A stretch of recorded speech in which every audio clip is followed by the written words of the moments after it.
મીઠા અને મરીનો આ પ્રયોગ જીવનમાં ચાલી ગયેલી સુખસમૃદ્ધિ પણ લાવશે પરત. માનો કે ના માનો, વાસ્તુ અને જ્યોતિષ આપણા જીવન સાથે છે જોડાયેલા. વાસ્તુશાસ્ત્ર અને જ્યોતિષશાસ્ત્ર આપણા જીવન સાથે અનેક રીતે જોડાયેલા છે.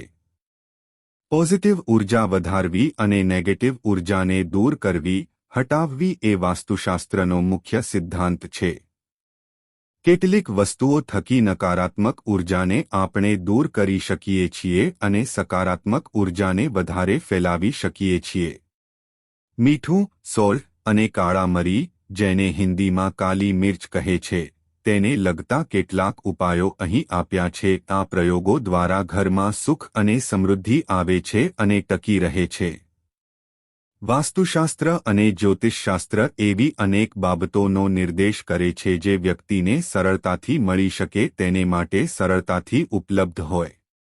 આજે આપણે જોઈશું મીઠાને લગતા કેટલાક ઉપાયો જેના થકી ઘરમાં સમૃદ્ધિ આવે છે. મીઠાના ગાંગડાને લાલ કપડામાં બાંધીને ઘરના મુખ્ય દરવાજા પર લટકાવવાથી ઘરમાં નકારાત્મક ઉર્જા પ્રવેશી શકશે નહીં અને પોઝિટિવ ઉર્જાનું વાતાવરણ સર્જાશે, જેના થકી તમારા વિચારો પણ સારા રહેશે અને શારીરિક દુરસ્તી પણ વધશે. સફળ થવા માટે અને ફાયદો મેળવવા માટે ઓફિસના દરવાજા પર આખા મીઠાના ગાંગડા લાલ કપડામાં બાંધીને લટકાવી દેવા.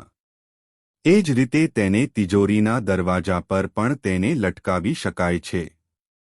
તિજોરી એ રીતે રાખવી જોઈએ જેથી તે ઉત્તર દિશા તરફ ખુલે. કાચના બાઉલમાં મીઠું ભરીને તે બાથરૂમમાં રાખો. એને લીધે ઘરમાં ઉત્પન્ન થતી નકારાત્મક ઉર્જા શાંત રહે છે. થોડા સમયે આ મીઠાને બદલતા રહેવું જોઈએ. રાહુકેતુ એ મુખ્ય ગ્રહ નથી, છાયા ગ્રહ તરીકે જાણીતા છે. રાહુને નકારાત્મક ઉર્જાનો કારક ગ્રહ મનાય છે.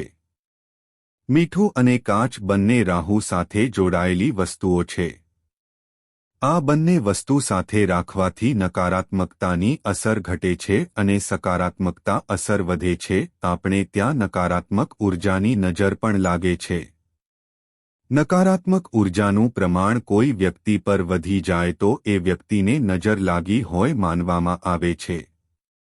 ઘરમાં કોઈને નજર લાગી હોય તો એક ચપટી મીઠું લઈ તેના પગથી માથા સુધી તેને 7 વખત ઉતારી લઈને પછી વહેતા પાણીમાં તેને નાખી દેવું. ઘરના બાળકોને ખરાબ નજરથી બચાવવા માટે અને તંદુરસ્ત રાખવા માટે તેમના નહાવાના પાણીમાં થોડું મીઠું નાખી દેવું. એ પાણીથી નહાતા બાળકને ચામડીને લગતી કોઈ તકલીફ થતી નથી અને ખરાબ નજરથી સુરક્ષિત રહેવાય છે. આમ તો ભૂતપ્રેત જેવું કંઈ હોતું નથી, છતાં ઘણીવાર કોઈ આત્મા ભટકતી હોય કે પુરુષ ભૂતપ્રેતના પડછાયો દેખાતો હોય તેવો અનુભવ ઘણાને થતો હોય છે. ઘરમાં જો આ પ્રકારે કોઈ ડર કે અહેસાસ થતો હોય, કાચના વાસણમાં મીઠું ભરીને ઘરમાં એવી જગ્યાએ તે મૂકી દેવી એ જ્યાં કોઈ જોઈ શકે નહીં. થોડાક સમયમાં રાહતનો અનુભવ જરૂર થશે. અનેક પ્રયાસો કરવા છતાં પણ કોઈ કામ સફળ થતું ન હોય અથવા તો ક્યારેય છેવટ સુધી આવેલું કામ એકાએક બગડી જતું હોય એવું બનતું હોય છે.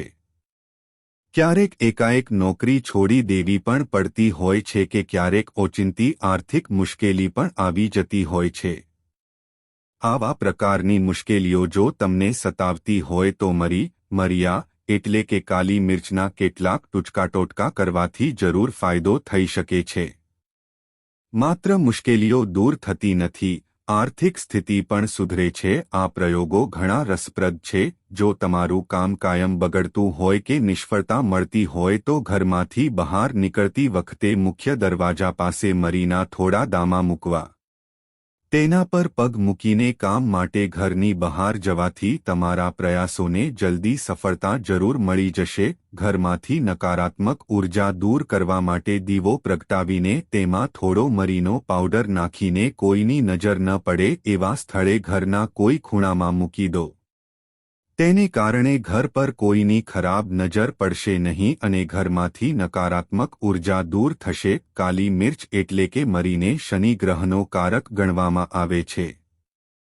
તેના થકી શનિ દોષથી મુક્તિ મળે છે. મરીના પાવડરની સાથે પૈસાના સિક્કા કપડામાં બાંધી દઈને પોટલી કોઈને દાનમાં આપી દેવી. એનાથી શનિદોષ દૂર થશે અને તમારી સમસ્યાઓનું સુખદ પરિણામ જલ્દી મળશે. જો તમારા રૂપિયા ક્યાંક ફસાયા હોય તો મહિનાના શુક્લ પક્ષમાં એટલે કે સુદ પ્રથમ પખવાડિયામાં મરીના 8 થી 10 દાણા પોતાના માથાથી પગ સુધી 7 વખત ફેરવવા અને કોઈ 4 રસ્તે જઈને ચારે દિશામાં છૂટતા ફેંકી દેવા. એક મરી આકાશ તરફ પણ ઉહાડવું. ખાસ ધ્યાન રાખવું કે આ ટૂચકો કર્યા પછી પાછળ વળીને કદી જોવું નહીં.